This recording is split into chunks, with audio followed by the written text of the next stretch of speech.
প্রিয় নবম দশম শ্রেণীর শিক্ষার্থীরা, আজকের ক্লাসে আমরা তোমাদের তথ্য ও যোগাযোগ প্রযুক্তি বইয়ের চতুর্থ অধ্যায় আমার লেখালেখি ও হিসাব, ঠিক আছে, এর পার্ট 2 এটা নিয়ে আলোচনা করব। এর আগের ক্লাসে আমরা ওয়ার্ড প্রসেসিং সফটওয়্যারের বেসিক কিছু বিষয়গুলো নিয়ে আলোচনা করেছি। এর পরবর্তী বিষয়গুলো নিয়ে আজকে আলোচনা করব। আচ্ছা, ওয়ার্ড প্রসেসরে আমার লেখার কাজ। মানুষ মনের ভাব প্রকাশ করার একটা মাধ্যম হলো লেখালেখি করা। আমাদের প্রয়োজনে আমাদেরকে নানা রকম লেখালেখি করতে হয়, ঠিক আছে। আচ্ছা, এগুলো আমরা আগেই পড়েছি। তো সেই লেখালেখির জন্য কম্পিউটারে আমাদের একটা বিশেষ সফটওয়্যার প্রয়োজন, যে সফটওয়্যারের মাধ্যমে আমরা লেখালেখি করি সেটাই হচ্ছে ওয়ার্ড প্রসেসিং সফটওয়্যার। এখানে নির্ভুলভাবে লেখালেখি করা যায়, তারপরে লেখার রং পাল্টানো যায়, লেখা বড় ছোট করা যায়, ইচ্ছা মতো সম্পাদনা করা যায়, তাই না? আচ্ছা, ভিডিওর এই অংশে আমরা শিখব টেবিল বা সারণী যোগ করা। কিভাবে আমরা কোনো লেখার মধ্যে টেবিল বা সারণী যোগ করতে পারি। ডকুমেন্ট টেবিল বা সারণী যোগ করার জন্য রিবনের ইনসার্ট ট্যাবে ক্লিক করতে হবে। এই যে পুরো জায়গাটা হচ্ছে রিবন, আর তার মধ্যে এটুকু হলো ইনসার্ট ট্যাব, ঠিক আছে। ইনসার্ট ট্যাবে ক্লিক করতে হবে, এরপরে টেবিলে ক্লিক করতে হবে। এরপরে তোমার সামনে যা আসবে এরকম আসবে, সেখান থেকে এই যে টেবিল, এই টেবিল অপশনটাতে ক্লিক করতে হবে। তারপরে ইনসার্ট টেবিলে ক্লিক করতে হবে। এরপরে এই যে নিচে দেখো ইনসার্ট টেবিল, এইখানে ক্লিক করতে হবে। এরপর একটি ডায়লগ বক্স আসবে, সেখানে কলাম ও রো সংখ্যা নির্বাচন করতে হবে। মনে করো তুমি এমন একটি টেবিল নিবা যার 2টা কলাম থাকবে, ঠিক আছে। এখানে দেখো 2টা উপর নিচে 2টা ভাগে কলাম বা খাম্বার মতো দাঁড়িয়ে আছে, ঠিক আছে, 2 ভাগে। এগুলো হচ্ছে কলাম, উপরে নিচে যেগুলো হয় সেগুলো কলাম, আর ডান থেকে বামে বাম থেকে ডানে এগুলো হচ্ছে সারি বা রো। এখানে তুমি 2টা কলাম ও 1 2 3 4 5 6 7 7টা রো নিচ্ছ। কলাম ও রো এর সমন্বয়ে গঠিত ঘর হলো সেল। যদি তোমাকে প্রশ্ন করে সেল কি, তখন তুমি বলবা কলাম ও রো এর সমন্বয়ে গঠিত ঘরকে বলা হয় সেল। আচ্ছা, এই আমরা টেবিল যোগ করলাম। এরপর টেবিলের মধ্যে তুমি ইচ্ছা মতো জিনিসগুলো লিখবে। এরপরে রয়েছে ছবি যোগ করা, ঠিক আছে। আচ্ছা আচ্ছা আমার এই ছবিটাকে এখানে রাখি। ডকুমেন্টে ছবি যোগ করে ডকুমেন্টকে অনেক সুন্দরভাবে উপস্থাপন করা যায়।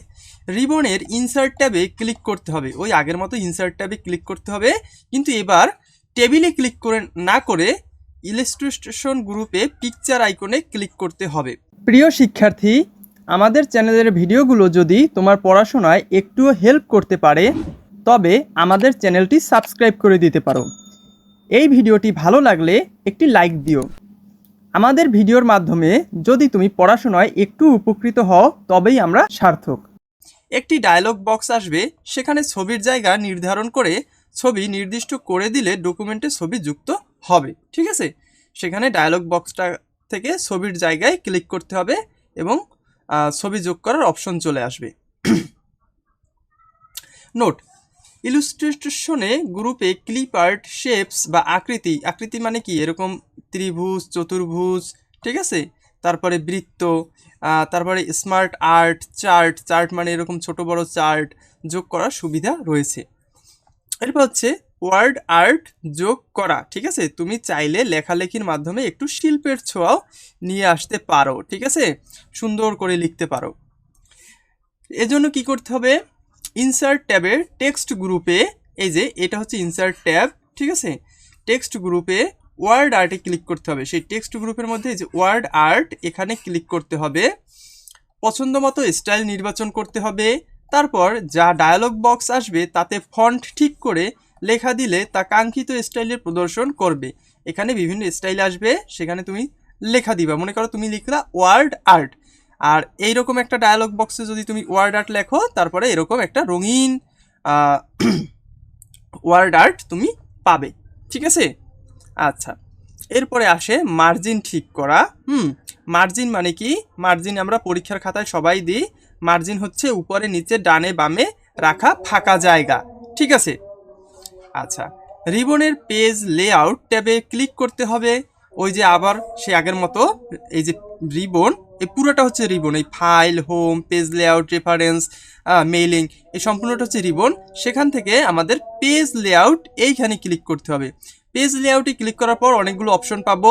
সেখান থেকে আমাদের এই যে মার্জিন, ঠিক আছে, এই মার্জিন অপশনে ক্লিক করতে হবে। পেজ সেটআপ গ্রুপে মার্জিন আইকনে ক্লিক করে মার্জিন নির্বাচন করতে হবে। কাস্টম মার্জিনসে ক্লিক করে নিজেদের পছন্দ মতো মার্জিন ঠিক করে নেওয়া যায়। বোঝা গেল? দেখো এই যে একটা মনে করো ডকুমেন্ট পেজ, এখানে এই যে টপ মার্জিন দিছে এতটুকু, মানে এর উপরে এই জায়গাটুকু থাকবে ফাঁকা, এখানে কোনো লেখা পড়বে না। লেফট মার্জিন এতটুকু, রাইট মার্জিন এতটুকু, আর বটম মার্জিন এতটুকু, ঠিক আছে। যা বাদ বাকি কন্টেন্ট হবে সব এর মধ্যে হবে, ঠিক আছে, এর বাইরে আর হবে না। বোঝা গেল? আশা করি তোমরা বুঝতে পেরেছো। প্রিয় শিক্ষার্থী, সহজ শেখার অনলাইন ক্লাসে ভর্তি হয়ে তুমিও পেতে পারো আকর্ষণীয় কম্পিউটার, ল্যাপটপ ও আইফোন পুরস্কার। বিস্তারিত জানতে সহজশেখা.com ওয়েবসাইটে ঘুরে আসো অথবা ভিডিওর ডেসক্রিপশন বক্স থেকে আমাদের সঙ্গে যোগাযোগ করো। তারপরে কি আছে? প্যারাগ্রাফের লাইন ব্যবধান নির্ধারণ করা। তুমি মনে করো লিখলা, এখন এক লাইন থেকে আর এক লাইন কি একদম ভিতরে ভিতরে ঢুকে যাবে, নাকি একটু ফাঁকা ফাঁকা থাকবে, সেইটাই হচ্ছে প্যারাগ্রাফের লাইন। ওকে, সো ডকুমেন্টের প্যারাগ্রাফ লাইনের মধ্যে কি পরিমাণ ব্যবধান হবে তা রিবনের পেজ লেআউট ট্যাবে প্যারাগ্রাফ গ্রুপে স্পেসিংয়ে ঠিক করে দিতে হয়। তাহলে তোমার রিবনের কোথায় যেতে হবে? পেজ লেআউটে। ওই আগেরবারও কিন্তু আবার পেজ লেআউটেই আসছিলাম, ঠিক আছে। এই যে দেখছো, আগেরবারে মার্জিন দিতে ওই পেজ লেআউটে আসছি, আর প্যারাগ্রাফের স্পেসিং দিতেও আমরা পেজ লেআউটে যাব। কিন্তু এবারে পেজ লেআউটে গিয়ে আমরা প্যারাগ্রাফ গ্রুপে স্পেসিংয়ে ক্লিক করতে হবে, ঠিক আছে। কোথায় ক্লিক করতে হবে? স্পেসিংয়ে ক্লিক করলেই এরকম একটা পপ আপ তোমার সামনে আসবে। এখানে প্যারাগ্রাফ শুরুর আগে ও পরে আফটার কত পয়েন্ট জায়গা হবে তা নির্ধারণ করে দিতে হবে। এর মানে হচ্ছে এই দেখো, এখানে প্যারাগ্রাফ এই একটা লাইন না, আর এই আফটার কত পয়েন্ট জায়গা থাকবে এই আর একটা লাইন। এখন এই লাইনটার মাঝখানে যে এই যে কিছুটা জায়গা আছে দেখছো ফাঁকা, কতটা জায়গা ফাঁকা, এই ফাঁকা জায়গাটুই হচ্ছে তুমি এইখানে ভ্যালু সেট করতে পারবা। 0 পিটি, 10 পিটি, দেখছো 1.15, এগুলো এগুলো তুমি সিলেক্ট করে দিতে পারবা। এটাই হচ্ছে প্যারাগ্রাফের লাইন ব্যবধান, বা লাইন স্পেস। আচ্ছা, লাইন ব্যবধান ঠিক করার জন্য লাইন স্পেস অপশনে যেতে হবে, ওইটাই আর কি। লাইন স্পেসে গিয়ে এগুলো করতে হবে। এরপর কি, আমরা পৃষ্ঠার নাম্বারও দিতে পারবো চাইলে, ঠিক আছে। ডকুমেন্ট প্রস্তুতির একটি গুরুত্বপূর্ণ কাজ হলো এর প্রতিটি পৃষ্ঠায় নম্বর দেওয়া।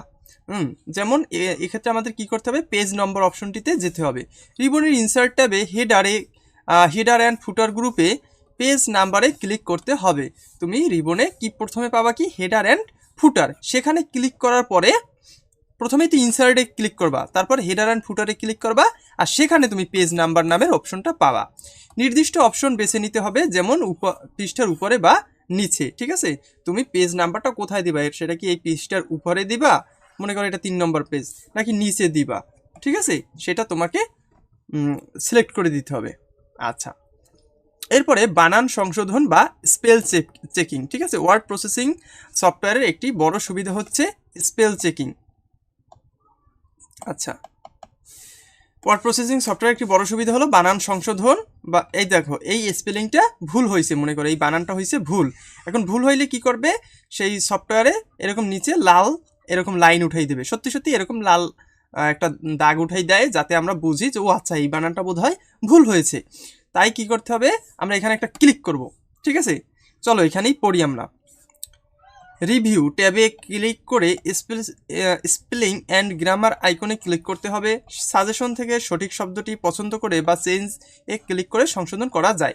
এখানে যেই ক্লিক করব সেই এইখানে বিভিন্ন স্পেলিংগুলো আসবে, ঠিক আছে। সেই স্পেলিংগুলোর যেটা সঠিক হবে আমরা সেটাতে ক্লিক করব। ক্লিক করলেই সঠিক বানানটা এখানে চলে আসবে, ঠিক আছে। এটাই হচ্ছে স্পেলিং চেক বা বানান সংশোধন করা। তো এরপরে আমরা স্প্রেডশিট ও আমার হিসাব এই অংশে চলে আসি। আচ্ছা, স্প্রেডশিট জিনিসটা কি? মূলত হিসাব রাখার জন্য, লেখালেখি করার জন্য এবং টেবিল তৈরি করার জন্য স্প্রেডশিট ব্যবহার করি। এই স্প্রেডশিটে ওয়ার্ডের মতো যেমন লেখা যায় বিভিন্ন সেলে, বিভিন্ন টেবিলে, তেমনি আবার হিসাব নিকাশের কাজেও এটা অনেক সাহায্য করে। ঠিক আছে, সেটাই আমরা বিস্তারিত পড়ব। চলো এসো দেখি স্প্রেডশিট বিশ্লেষণের বৈশিষ্ট্যগুলো। স্প্রেডশিট হলো এক ধরনের অ্যাপ্লিকেশন কম্পিউটার প্রোগ্রাম। একে কখনো কখনো ওয়ার্কবুক বলা হয়। একটি রেজিস্টার খাতায় যেমন অনেকগুলো পৃষ্ঠা থাকে, তেমনি একটি ওয়ার্কবুকে অনেক ওয়ার্কশিট থাকে। ঠিক আছে, স্প্রেডশিট ব্যবহারের বৈশিষ্ট্য সমূহ। বিভিন্ন রকমের সংখ্যা বা অক্ষরভিত্তিক উপাত্ত নিয়ে কাজ করা যায়, যে কোনো ধরনের হিসাবের জন্য সুবিধাজনক। কলাম ও সারি থাকার কারণে উপাত্ত শ্রেণীকরণ সহজ। সূত্র ব্যবহারের সুযোগ থাকায় অনেক বেশি উপাত্ত নিয়ে কাজ করা যায়। বিভিন্ন ফাংশন সূত্রাকারে ব্যবহার করে সহজে উপাত্ত বিশ্লেষণ করা যায়। আকর্ষণীয় গ্রাফ চার্ট ব্যবহার করে উপাত্ত উপস্থাপন করা যায়। এই জিনিসটা তোমরা বারবার দেখবে, ভিডিওটা টেনে টেনে বারবার দেখবে যে স্প্রেডশিটের বৈশিষ্ট্য কি, স্প্রেডশিট ব্যবহার করলে আমরা আসলে কি কি সুবিধা পাই। ঠিক আছে, আচ্ছা, তো আজকের ইন্টারেক্টিভ ক্লাসটি কেমন লাগলো কমেন্ট করে জানাতে পারো। এরপরেও আরও ক্লাস নিয়ে আমরা আসবো। আচ্ছা, তো আমাদের সাথেই থেকো। ধন্যবাদ।